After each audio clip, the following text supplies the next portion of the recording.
El Señor esté con ustedes. Y con tu espíritu. Lectura del Santo Evangelio según San Lucas. Gloria a ti, Señor.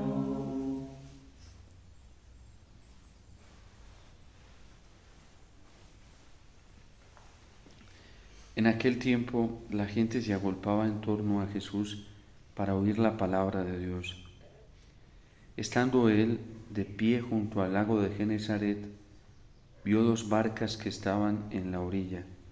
Los pescadores que habían desembarcado estaban lavando las redes.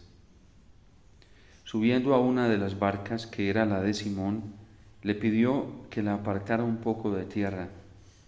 Desde la barca, sentado, enseñaba a la gente.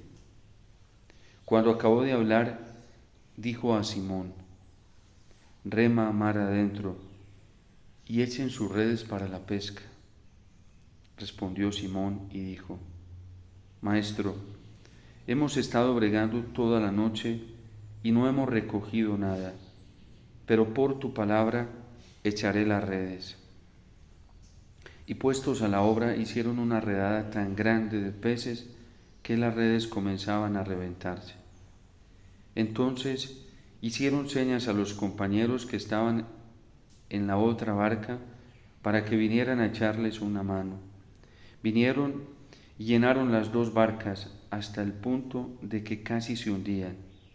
Al ver esto, Simón Pedro se echó a los pies de Jesús diciendo: Señor, apártate de mí, que soy un hombre pecador.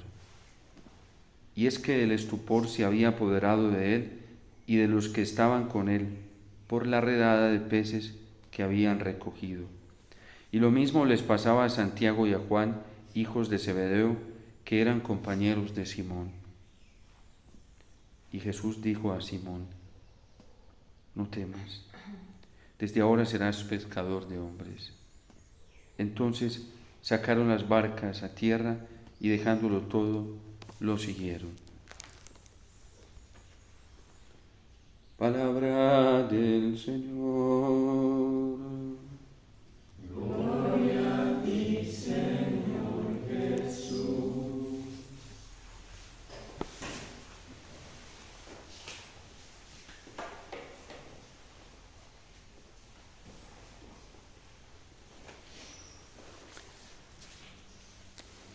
Una de las misiones que Jesús tiene claras y que el Padre le ha encomendado, porque así lo ha ido aprendiendo progresivamente, como nos lo enseñó el mismo San Lucas, cuando dice que estando en Nazaret crecía en gracia, en sabiduría y en estatura. Jesús fue comprendiendo la voluntad del Padre en su naturaleza humana progresivamente. Y lo hizo a través de la oración, meditando continuamente la palabra de Dios, yendo al Antiguo Testamento con tanta frecuencia como lo veía hacerlo a la Virgen y a San José. Y una de las misiones que él comprende y ya tiene claras en estos momentos es reunir a Israel que está disperso, llevarlos a la unidad. Porque el pueblo de Dios se ha dispersado por el pecado, por la rebeldía, se ha dispersado por la infidelidad, se ha dispersado por dejarse llevar por sus propios caprichos, por sus propios criterios. Cada uno ha hecho lo que ha querido y lo que le ha dado la gana, incluso hasta el punto de manipular la palabra de Dios para acomodar la misma palabra de Dios a sus propios criterios. Y Dios ha dejado, porque no ha obligado a Israel, después de advertirle tanto a través de los profetas, ha dejado que ellos hagan lo que les dé su antojo. El Salmo 81 o 80 en algunas Biblias nos da testimonio de eso. Israel, voy a dar testimonio contra ti. Ojalá me escuchase mi pueblo y andase Israel por mi camino.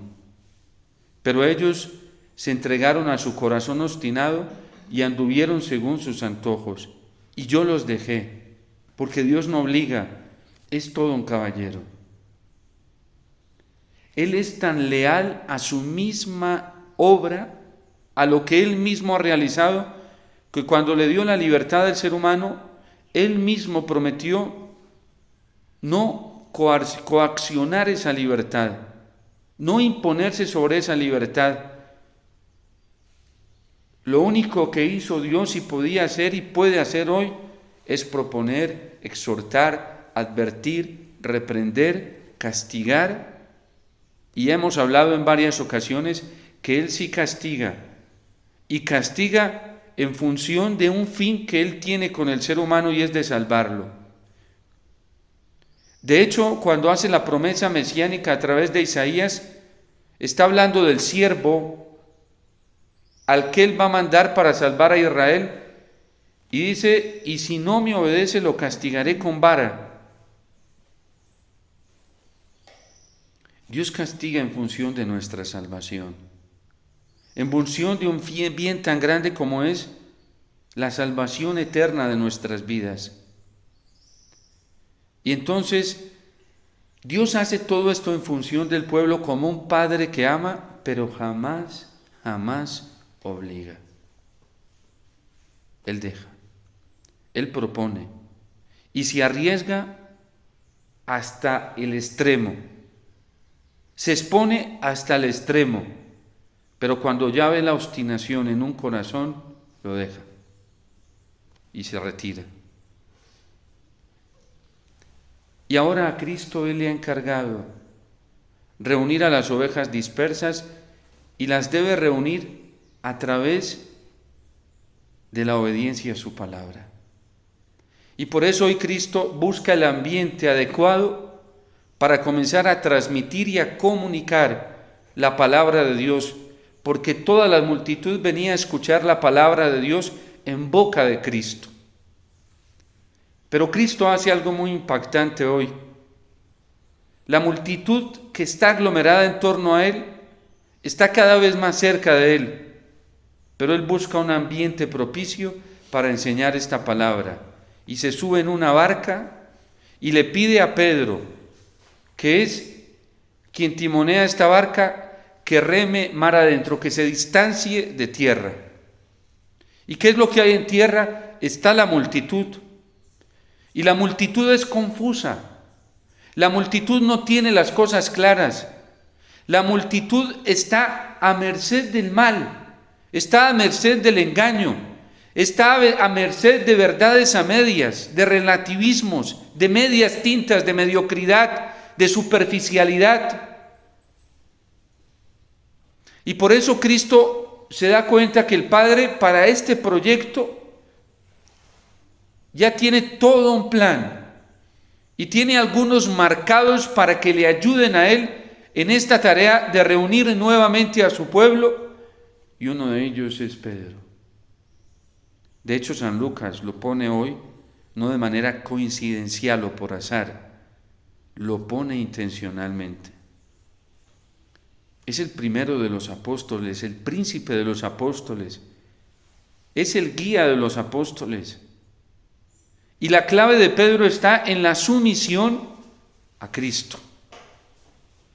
Y el Padre le muestra a Cristo que Él lo ha escogido. Y vemos en Pedro una docilidad muy grande al Señor. Deja que se suba en la barca, le da órdenes, Él las obedece, a pesar de que no entiende ni media, pero obedece. Y ahí está la clave. Por eso el misterio petrino se pudo conservar en Pedro a pesar de sus debilidades, porque no fue rebelde, a pesar que le costó. El gran pecado de Pedro consiste en dejarse arrastrar por el miedo en algún momento. Pero su amor por Cristo es claro, muy claro. Es tan claro que mete las patas más de una vez. Es un hombre leal, porque él sí quiere amar a Cristo, porque él sí quiere ser fiel a Cristo, porque él sí está arriesgando todo por Cristo. Hubo un momento en que él no dimensionó porque era muy pasional, ¿sí? Y eso se tiraba y se lanzaba temerariamente donde le tocara lanzarse. Y llegó un momento en que esa temerariedad que tenía lo oscureció un poco y no comprendió el tema de la pasión. Fue lo que le pasó a Pedro. Y por no comprender el tema de la pasión, se llenó de miedo y termina negando al Señor. Pero Cristo sabe que ese corazón va a volver, porque sabe que en el fondo de ese corazón hay lealtad, así hay torpeza.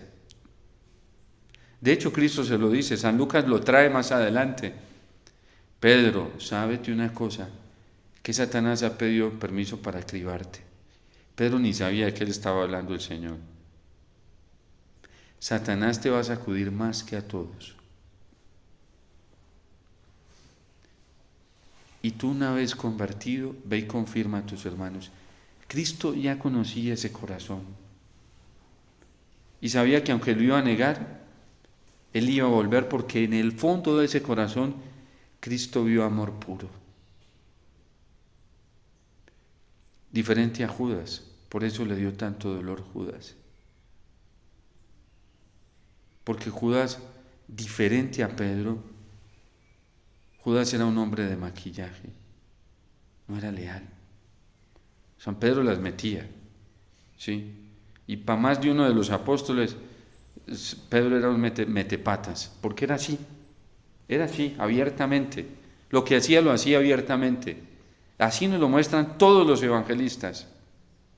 Judas no. Judas daba una apariencia de ser bueno, de ser leal, de ser justo, de amar al Señor, tanto que cuando va y lo entrega, va y lo besa. Pedro no, Pedro cuando le daba cólera y la dejaba ver delante de todos. No hay nada más espantoso en la vida cristiana que vivir de maquillaje. ¿Por qué tanta rabia y tanta cólera contra el Papa Francisco dentro de la Iglesia? Porque es verdad que ha habido cardenales que viven de maquillaje. Es verdad que hay obispos que viven solo de maquillaje. Es verdad que hay sacerdotes que viven solo de maquillaje. Es verdad que hay corazones de religiosos y religiosas que solo viven de apariencia. Y comenzó el Papa como es así. Y a veces las mete, ¿sí? Pero es auténtico. Ese deja ver, con él no hay temor alguno, porque él deja ver lo que es. Un día, a mí me han impactado ciertas actitudes, muchas actitudes de él, y no negativamente. Tengo ante mí, lo mantengo, y digo no negativamente. Salió, creo que fue en la plaza de San Pedro, y entonces estaba saludando a la gente, y alguna mujer como que le gritaba fuerte, y no sé si fue que no escuchó, no se dio cuenta, y al ver que el Papa siguió, le agarró la mano y lo jaló duro y casi lo tumba. Claro, un anciano de más de 85 años, con las limitaciones físicas que él tiene, y además significando lo que significa, lo jaló tan duro que se le salió y él le pegó duro en la mano y la regañó, ¿sí? Pues no fue lo más correcto, pero él deja ver lo que es muy auténtico y es muy libre, ¿sí? Después se corrigió y pidió perdón, dijo, eso no se debe hacer, ¿sí? Una persona auténtica que es libre es una persona que tiene la posibilidad más inmediata de ver su error y corregirlo. El asolapado no. El que vive de maquillaje jamás, porque lo tiene tan engañado el diablo que el diablo le hace creer que está haciendo la voluntad de Dios. Pedro es eso. Y hoy el Señor se sube a esa barca porque Dios ya ha venido trabajando en ese corazón desde hace mucho tiempo. Y Cristo lo identifica. Cristo ve cómo el Padre está trabajando en el corazón de Pedro. Lo ven perfecto, más que cualquiera, ¿sí? Pero como él mira el corazón y no las apariencias, le ve allá bien dentro del alma. Y dice, este hombre es pasional, este es temerario, este se mete así, pero este es boga mar adentro y le obedece. De hecho, a una persona así no le cuesta la obediencia. Le raya, le talla, pero al fin de cuentas termina obedeciendo. El Señor mismo pone en el Evangelio el ejemplo de cuáles son los que verdaderamente obedecen la voluntad del Padre. Y pone el ejemplo de 2 hijos. Va y le dice al primero, ve a trabajar, y el primero de una así, pasionalmente le dice, yo no voy a ir. Lo deja ver, ¿sí? Y el segundo, listo, yo voy, hágale, yo voy y trabajo. Dice, y el primero que le dijo que no, después tomó conciencia y se fue a trabajar. Y el otro no fue a trabajar, pero dijo que sí. Y pregunta al Señor, ¿cuál de los 2 hizo la voluntad del Padre? El primero. El Salmo hoy se está preguntando y dice, ¿quién puede subir al monte del Señor? ¿Quién puede estar en su recinto sacro? Pedro ya está ahí, pero no porque sea inmaculado, porque tiene un corazón puro. Porque sus manos son inocentes a pesar de que meta por allá no, delante de Jesús, no cogió en Getsemaní y le cortó la oreja a un soldado. Delante de Jesús, ese no era solapado, así lo que se le venía. Y el Señor le dice, Pedro, guarda la vaina. Se dejaba corregir, le costaba, pero se dejaba corregir. Decía San Ignacio de Loyola de San Francisco Javier, porque era muy arrogante San Francisco Javier, pero arrogante espantosamente. Despreciaba a San Ignacio, y como San Francisco Javier era de la nobleza, cuando San Ignacio se encuentran en la misma universidad, San Ignacio roto, con zapatos rotos por allá, sus cositas en una mochila rota en un costal, y San Francisco Javier viene de la nobleza. Y San Ignacio lo ve y con ese desprecio que lo miraba, su arrogancia, la forma en que hablaba, que se comportaba, manipulaba a todo el mundo, era un manipulador. San Francisco Javier mantenía a todo el mundo, y lo ve San Ignacio y dice, pasta dura, pero pasta buena. Dice, este vale la pena, a este vale la pena apostárselo. Y se le metió a él. Y habiendo tantos jóvenes en la universidad, se fijó fue en ese joven. Y entre más se fijaba ese joven, más lo trataba. Y San Javier, San Ignacio, hasta tal punto que hacía penitencia por él. O toda su oración la centraba por él. Cualquiera dice, este se dejó engañar del demonio. Con tantas almas que hay para ayudar y tanto que hay que hacer, y este se dejó engañar por el diablo. No, es que San Ignacio ya estaba mirando con la mirada del Señor. Tanta multitud que había allá detrás de Jesús, y allá se sube en la barca, de ese que es más metepata, ¿sí? Pasta dura, pero pasta buena. ¿Y en quién se convirtió Pedro? Pedro, ¿me amas?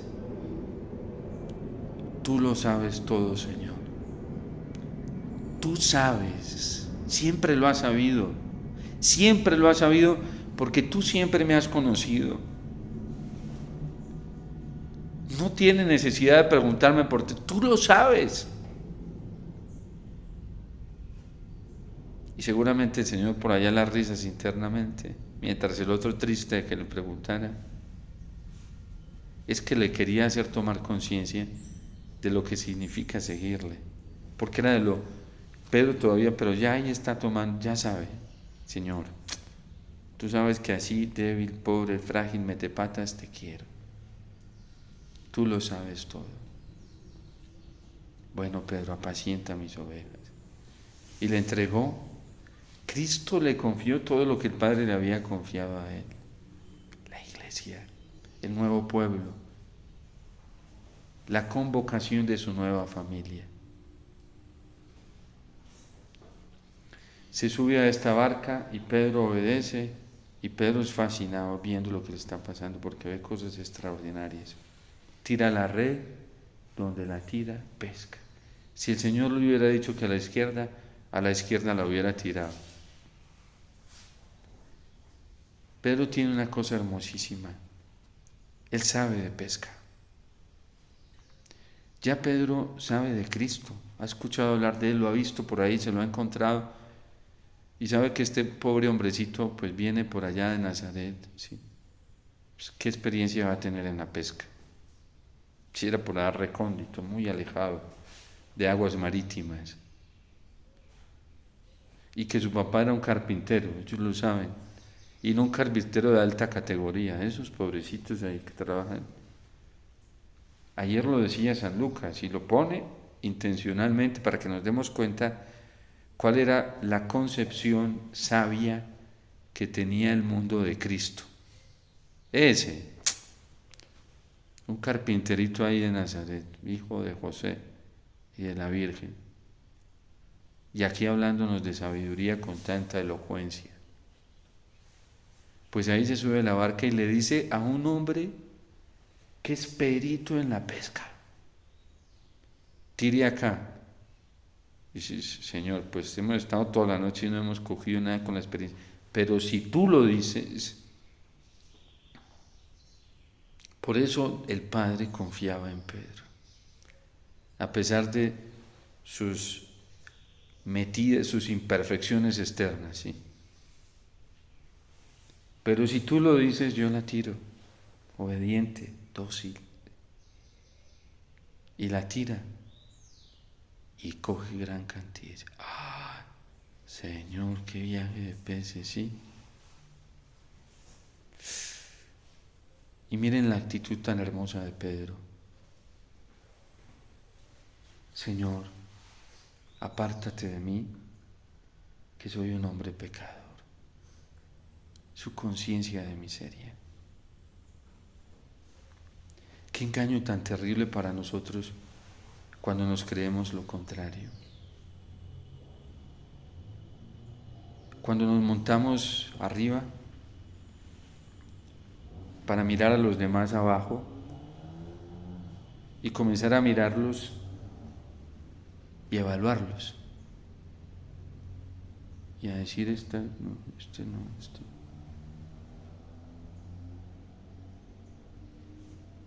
¿Y saben qué es lo más grave? Que cuando uno se monta arriba, uno ya es Dios.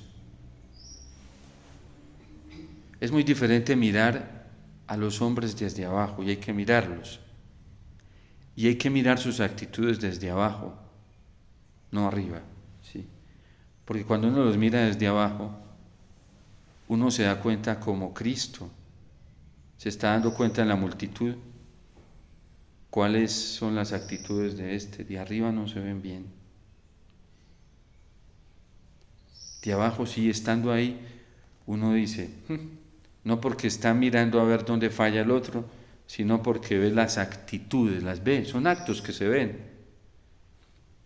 Y dice, este no se parece al de Jesús, esto no se parece al de... Hay que verlos. Y uno no puede obviar eso. Uno caminando entre la multitud se da cuenta de muchas cosas. Porque ve actitudes, ve comportamientos, los ve. Uno no está buscando eso, pero los ve, se los encuentra. Y termina topándose de manera providencial con comportamientos y actitudes de la gente que uno dice, bueno, aquí estas actitudes se parecen a las del Señor, estas no. Estas se parecen a las del Evangelio, estas no. Esta persona es fiel a la palabra del Señor, lo está buscando. Esta persona está dispuesta a dar la vida por el Señor y por su palabra. Esta no. A esta le interesa el bien de las almas y les interesa su salvación. A esta no. A esta le interesa jugárselas por el Señor, así se quede solo o sola. Y lo demuestra porque yo lo veo. Es que hace hasta lo imposible por no serle infiel al Señor en nada. Abajo uno se da cuenta, dice, esta persona ama la Eucaristía sobre todas las cosas y tiene como preferencia al Señor y lo busca preferencialmente porque para ella la Eucaristía es lo más grande y hace lo que sea por vivir bien la Eucaristía, por amar la Eucaristía. Esta otra no.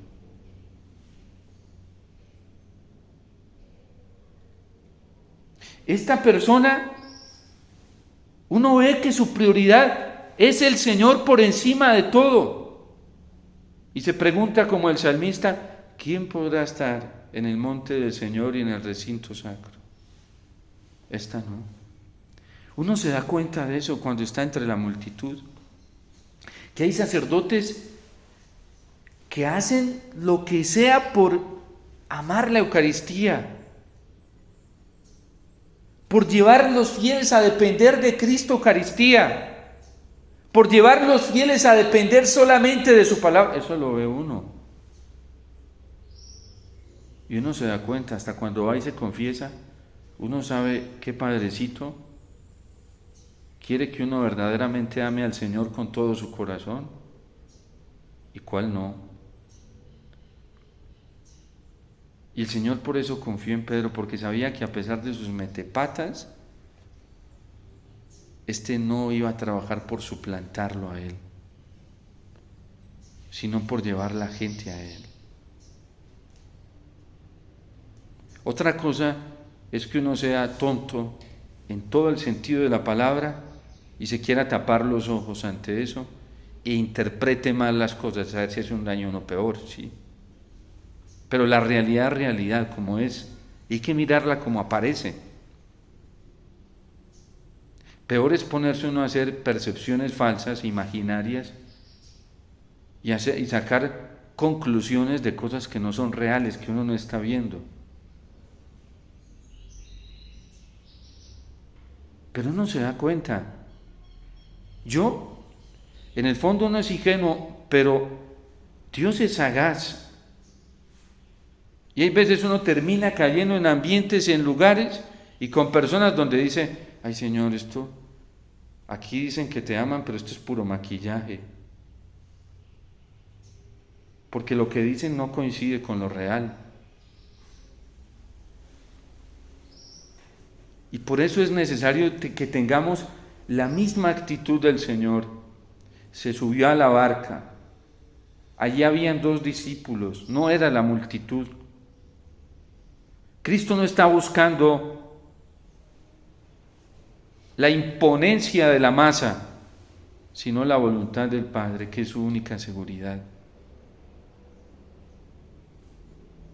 Y hoy tenemos un peligro muy grande de los católicos. Dejarnos fascinar por el maquillaje. Con tal de que nos traten bien, es lo más importante. Con tal de que nos tiendan caminitos de pétalos de rosa, es lo más importante. Si se obedece la voluntad de Dios o no se obedece, eso no importa. Hay católicos así. Si se es leal al Señor o no, eso no es lo importante. Hay católicos así, de allá, del tumulto. Si la prioridad es la palabra del Señor y sus mandamientos o no, eso no es lo importante. Lo importante es que nos podamos entender. Eso es lo importante.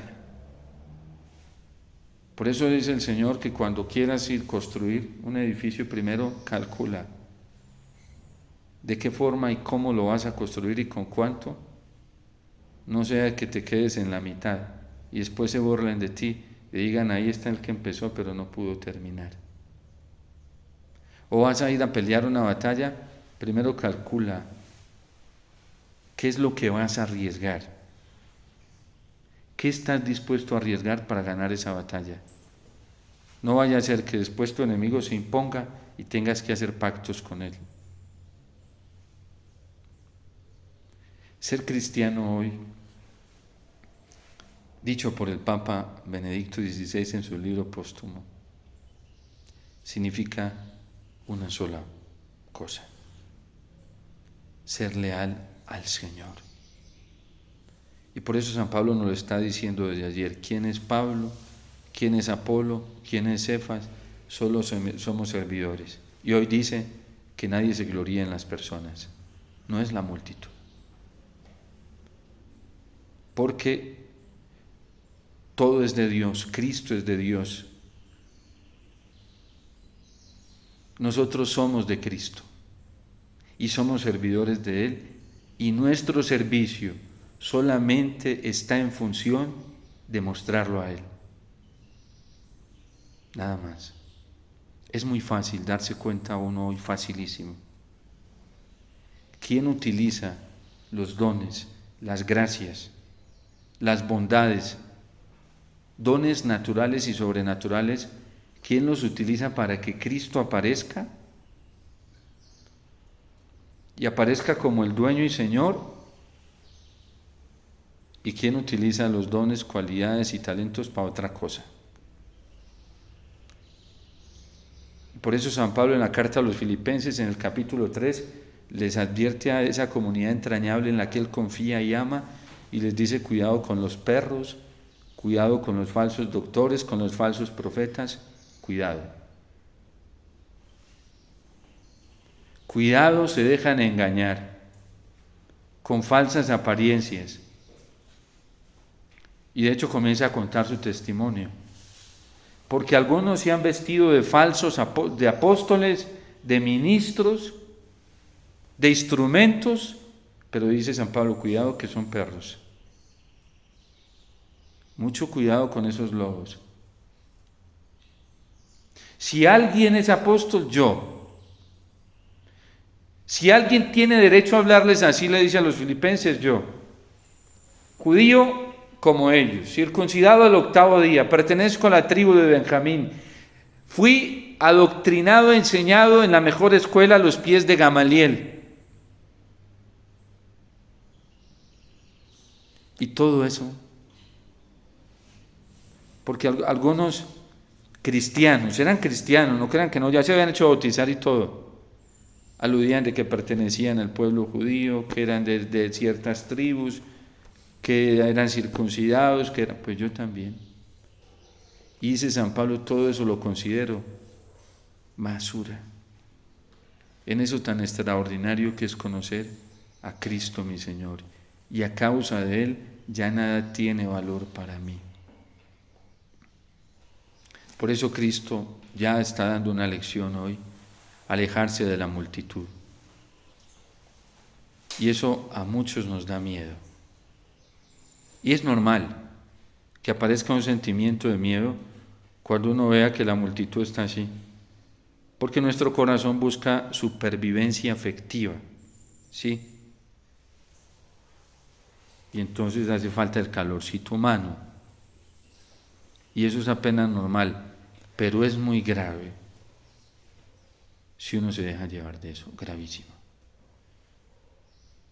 Porque cuando uno identifique eso, uno dice, inmediatamente se prendió el termómetro: Señor, está a alta temperatura. La fiebre está a punto de darme un paro. ¿Por qué? Porque estoy mirando para donde no es. Voy a voltear mi mirada, Señor, hacia ti, que eres el agua viva, para que refresques. Porque cuando las cosas no están bien interiormente, quiere decir que ya estamos embelesados. Y hay que voltear la mirada a Cristo como San Pablo. A causa de Él ya nada tiene valor para mí. Y es el único que nos quita los miedos, porque nos da a sentir su amor de una forma tan desbordante que uno dice: yo no necesito nada más, Él lo es todo. Si en este momento, donde me están dando la espalda, me están dejando solo, me están tirando al rincón, y yo estoy sintiendo una plenitud tan grande que nunca la llegué a sentir con la multitud, No, Señor, por esto, que me sigan dejando solo, que me sigan arrinconando, que me sigan tirando. Es que el amor de Cristo, dice San Pablo, nos surge. Por eso a María Magdalena no le volvió a importar nada, y nada fue nada, porque era solo el Señor. Y un católico que hoy no le esté funcionando la fe para identificar que solamente el Señor, en la Eucaristía, en su palabra, en el sagrario, en el corazón de la Virgen, es su único y más grande y plenificante sustento, quiere decir que ya tiene muerta la fe. Porque la fe no puede morir. Es más, la Iglesia es tan profética y tan franca, nuestra mamá y maestra que es la Iglesia, que nos dice en el Catecismo y el Concilio lo advierte, dice, y se puede perder.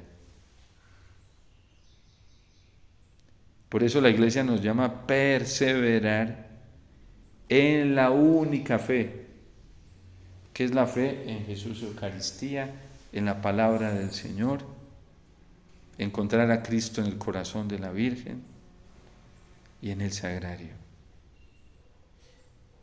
Cristo está en la Iglesia, es la barca, y esa barca no está perdida en la multitud, no nos dejemos engañar. La tiró a remar mar adentro, bien lejos de tierra, porque el Señor necesita que esta barca, que es la Iglesia, no esté anclada en seguridades políticas, no esté anclada en seguridades sociales, no esté anclada en seguridades humanas, no esté anclada en seguridades científicas, no esté anclada en seguridades intelectuales, sábelo todos, que hay muchos así en la Iglesia. Esté bien adentro del mar, con su única seguridad que está ahí adentro, que es Jesús, Eucaristía. Tenemos que darle tantas gracias al Señor por su misericordia, por su inmenso amor, porque sin merecerlo nos ha llamado y nos está alejando de la multitud.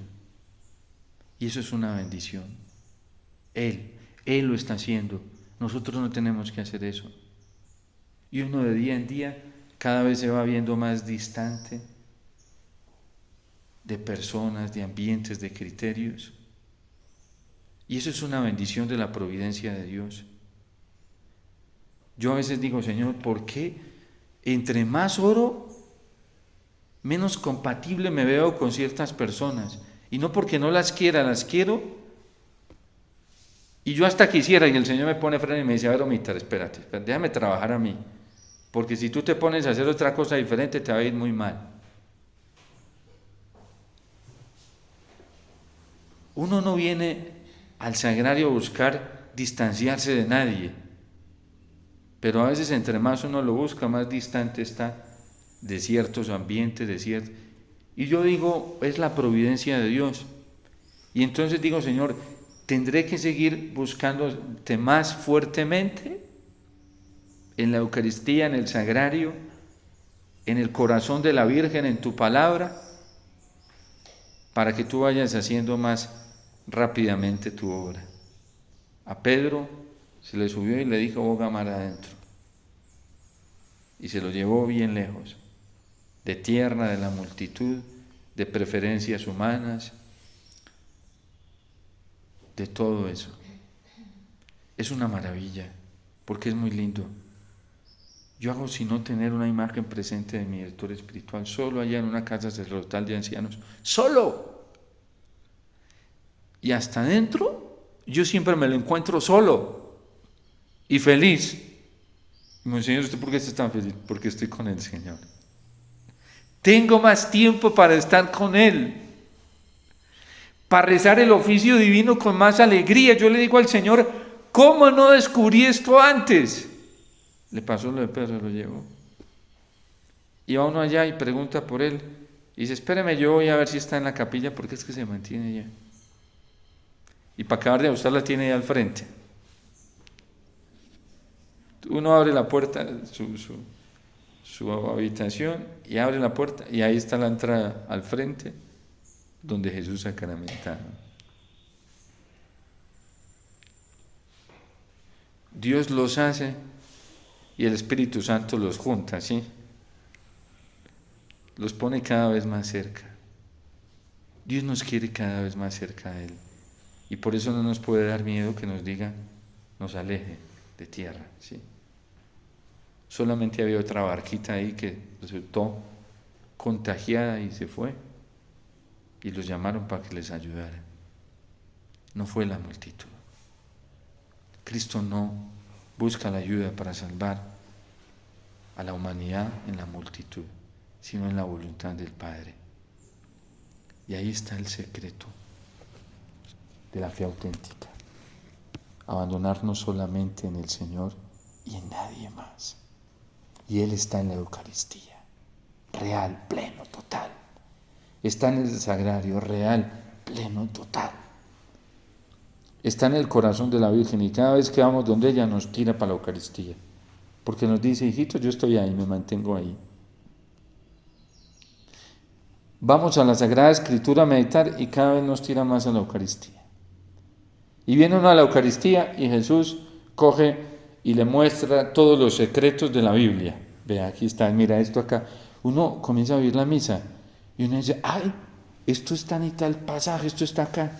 Toda la Sagrada Escritura, uno comienza a recorrerla en la celebración eucarística. Eso es una maravilla. Los misterios del reino. Y tenemos que decir como Jesús, yo te doy gracias, Padre del cielo y de la tierra, porque estas cosas maravillosas y hermosas, sublimes, misteriosas, que encienden el corazón de amor, lo plenifican, no se las ha revelado a los sabios y entendidos, sino a la gente sencilla, porque así te ha parecido bien, Padre. Gracias. Es la bondad y la maravilla del amor del Señor. Dios te salve María, llena eres de gracia, el Señor es contigo, bendita tú eres entre todas las mujeres y bendito es el fruto de tu vientre Jesús.